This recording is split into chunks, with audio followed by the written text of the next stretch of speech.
Oh, hello there. I'm Bilchan. I'm Nimakong. I'm Banchan. In this class, I'll read to all of you Chapter 9, Section 2 of The Adventures of Sherlock Holmes. As. Ah.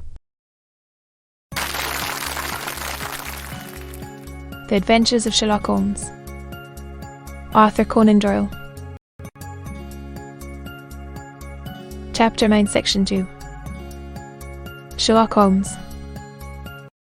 Well, I have heard of that fellow, answered my visitor, and I should be very glad if he would take the matter up. Though, of course, I must use the official police as well. I'll do better. We'll call a cab and go together. We shall just be in time to have a little breakfast with him. Yes. Then my servant will call a cab, and I shall be with you in an instant. I rushed upstairs, explained the matter shortly to my wife, and in 5 minutes was inside a hansom, driving with my new acquaintance to Baker Street. Sherlock Holmes was, as I expected, lounging about his sitting room in his dressing gown, reading the agony column of the Times and smoking his before-breakfast pipe. Day before, all carefully dried and collected on the corner of the mantelpiece, he received us in his quietly genial fashion, ordered fresh rashers and eggs, and joined us in a hearty meal. When it was concluded, he settled our new acquaintance upon the sofa, placed a pillow beneath his head, and laid a glass of brandy and water within his reach. It is easy to see that your experience has been no common one. Mr. Atherley, said he. Well, lie down there and make yourself absolutely at home. Tell us what you can. Thank you, said my patient. But I have felt another man since the doctor bandaged me, and I think that your breakfast has completed the cure. I shall take up as little of your valuable time as possible. Holmes sat in his big armchair with a weary, heavy-lidded expression which veiled his keen and eager nature, while I sat opposite him, and we listened in silence to the strange story which our visitor detailed to us. You must know, said he, that I am an orphan and a bachelor, residing alone in lodgings in London.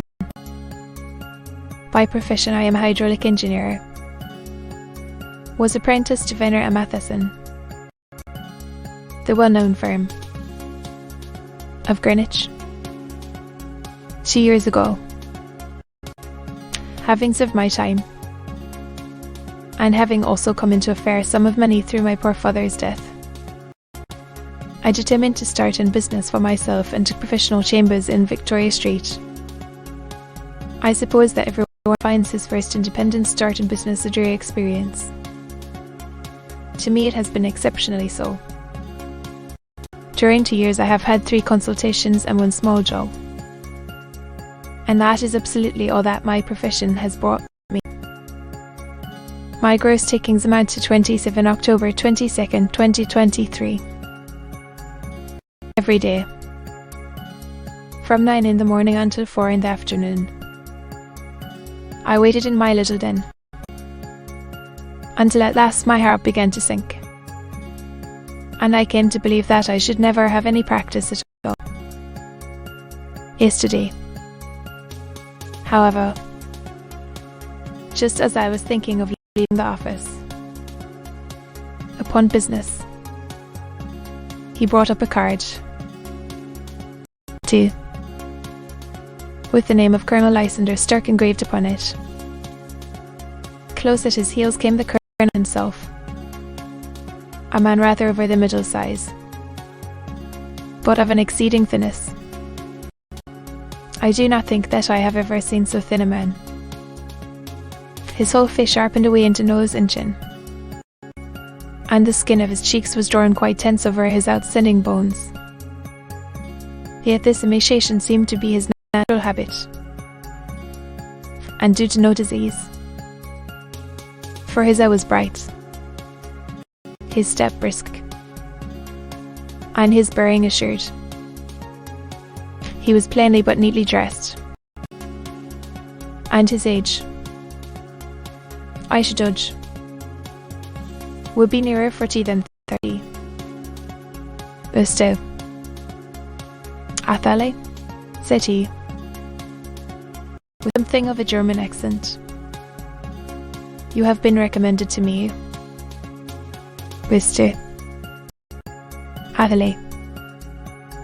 I bowed, feeling as flattered as any young man would at such an address. Well, perhaps it is better that I should not tell you that just at this moment. That is quite correct, I answered. Bears upon my professional qualifications. Undoubtedly so. But you will find that all I say is really to the point. I have a professional commission for you. But absolute secrecy is quite essential. Absolute secrecy. You understand? If I promise to keep a secret, said I. He looked very hard at me as I spoke. Do you promise? Then, said he at last. Yes. Absolute and complete silence before, during, and after. No reference to the matter at all. Very good. He suddenly sprang up, and darting like lightning across the room, he flung open the door. The passage outside was empty. That's all right, said he, coming back. I know that clerks are sometimes curious as to their master's affairs, and began to stare at me again with the same questioning and thoughtful look. A feeling of repulsion, and ticks of the blush man. Even my dread of losing a client could not restrain me from showing my impatience. I beg that you will state your business. Sir, said I. My time is of value. Heaven forgive me for that last sentence. But the words came to my lips. How would 50 guineas for a night's work suit you? He asked. I say a night's work, but an hour's would be near the mark. If you show us what is wrong, we shall soon set it right ourselves. Precisely so. Twyford, in Berkshire. It is a little place near the borders of Oxfordshire, and within 7 miles of Reading. There is a drive. Yes. Our little place is quite out in the country. Then we can hardly get there before midnight. I suppose there would be no chance of a train back. Yes. That is very awkward. We have judged it best that you should come late. It is to recompense you for any inconvenience that we are paying to you. A young and unknown man. A fee which would buy an opinion from the very heads of your profession.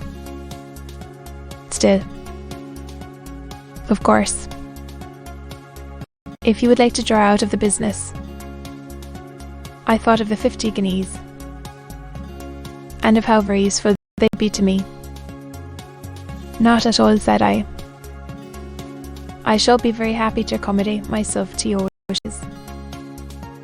I should like, however, quite, sir, should have aroused your curiosity before you.